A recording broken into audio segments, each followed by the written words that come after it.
When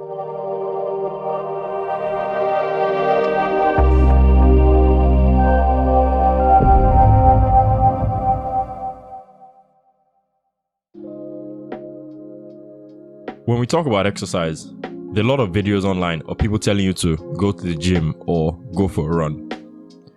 What they don't realize is that not everyone likes the gym or not everyone likes running. But they'll say you can learn how to run or you can learn how to go to the gym. But if you don't like it, you've never done it before, you're not used to it. While these are good ways to exercise, no doubt about that, are they the only way you can exercise? Well, the answer is no, because exercising is not binary. Exercising is not 1 or 0. It's not this or that. There are loads of things that can be classified as exercise that you can do that you like. It's not about the person next to you when you're exercising. It's not about the person who thinks they know the best way for you to exercise. It's about you and you alone. When you choose to start the journey of exercising, it's important to know that you've made that right choice to a path of a healthier lifestyle. You've made that choice because of personal reasons for yourself. It may be because you want to improve your physical health, mental, emotional, spiritual health. It's a reason that you alone know. The first step when exercising is finding what brings you joy.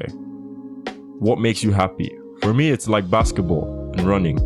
When I'm playing basketball, I look forward to the next time I play. I look forward to the next match. When I'm running, I'm happy. It brings me joy. I feel like I can clear my head while I'm running. I look forward to these activities. For you, it may be something else. It doesn't have to be basketball. It can be dancing. It can be Pilates. It can be yoga. It can be swimming. It can be brisk walking. It can be cycling. It could even be hiking. There are loads of things you could do that find you joy. One of the reasons why a lot of people start exercising and then stop exercising is because they didn't find the groove. They didn't find that activity that really brings them joy. They didn't find that thing that they're looking forward to the next session. That thing that makes them feel content, glad, that you're looking forward to. That's the feeling exercise should invoke in you. That's the feeling you want to have. It's the next time you do it again, you're already looking for it while you're doing it now. The question is, what makes you feel good at the end? Because for everyone, it's a bit different, you know? No two people are really ever the same. You can be similar to someone else, you can like similar things, but you can never really be the same as someone else. When you figure out what that exercise is it dancing, as I said before, is it whatever it is, it makes the next step in this 3-step plan 100 times easier. Step 2 is repetition. Repetition is always the best way to build good habits. Now let me explain what that means. For your mind and body to get used to something, to get acclimatized to something, you have to do it multiple times and consistently. A very common example is sugar. Have you ever noticed that normally you crave sugary drinks, you crave sugary desserts, you craving sugar a lot of the time? Most of our things have sugar. That's because your body has gotten used to it. Your body now says, I want sugar. I want you to give me sugar. You can do a similar thing with exercise. And it may sound crazy, but your body starts to ask you for more physical stimulation. Your body wants you to go out and run. Your body wants you to go hiking. Your body just wants you to go outside and get moving, raise your heart rate, raise that blood pressure up. Sometimes it starts begging you to get out and active. But it's important to know that that doesn't come overnight, you know? You have to keep at it. You have to keep doing it for a period of time before your body can get used to exercising.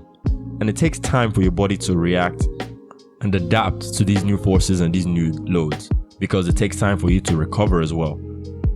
A good solid plan is always a 6-week plan, because that's a very good time frame where you can really see your body changing and you can really start to know what's true difference is.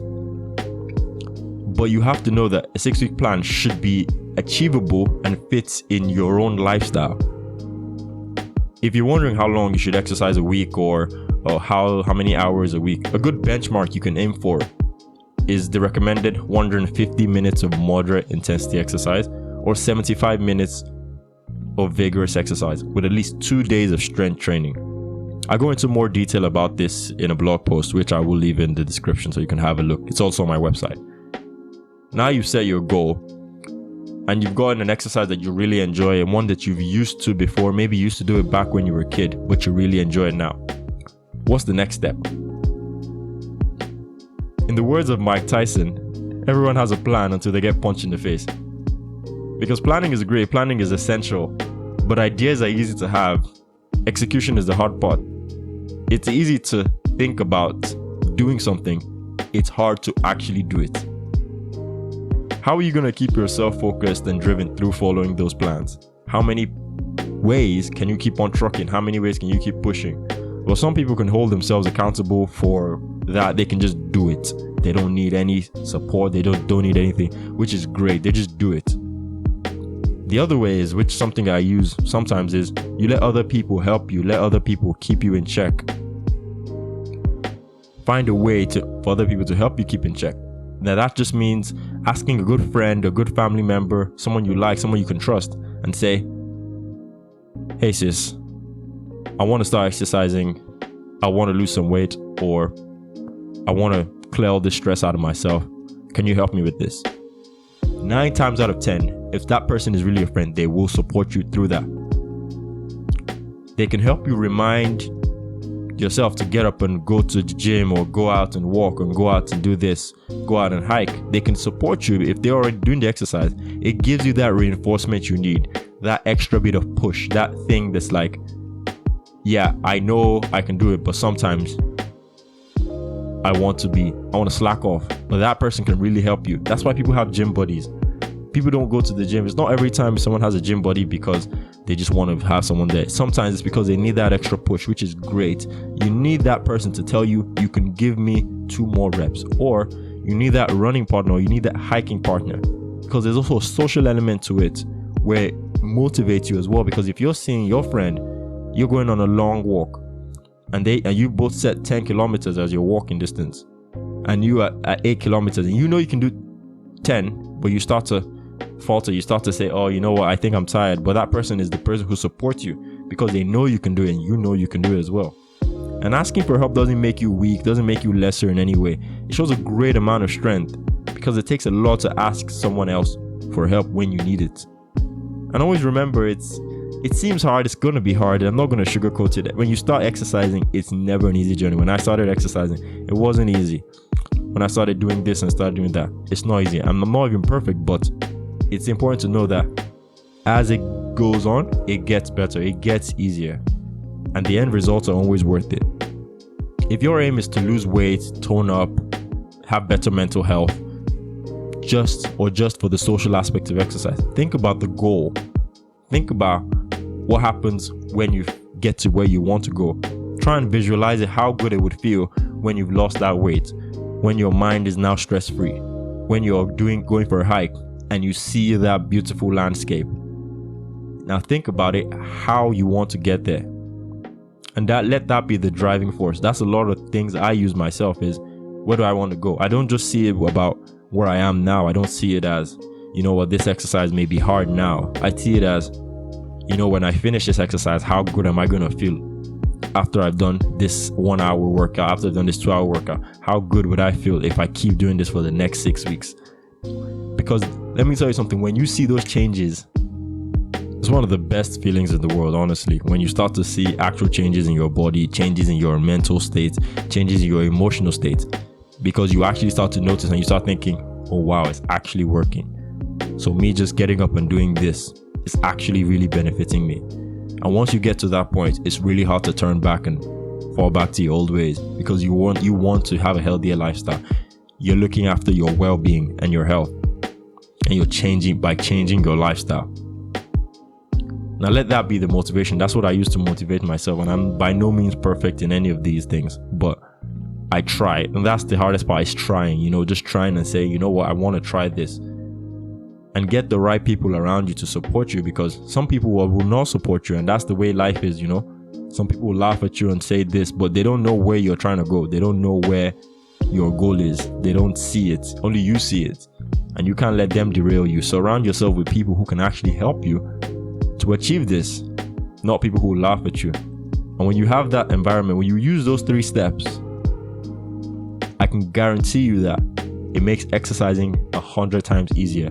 because one, you're doing something you like already. Two, you're doing it with people you like. And three, you're getting the health benefits. So keep that in mind every time you want to exercise or when you want to start this journey. Think about the end goal. Don't think about how hard it is now. Think about how good and easy it will be when you're done. If you enjoyed the video, please leave a like and subscribe. That's very much appreciated. Also, you can check us out on everything, pretty much our website, social media, and my podcast, Rooks Health Podcast. You can just check out Rooks Health. I'll leave everything in the description below. I will be dropping regular videos of the podcast, so just subscribe and so you know when I drop a new episode. And also, if you like this episode, make sure to leave a comment and tell me what you liked about the episode. And also, if you want me to cover something specifically for another topic, either on the podcast or just the YouTube page, let me know and I probably will cover it since we're growing together. And I'll see you next week on the Rooks Health Podcast.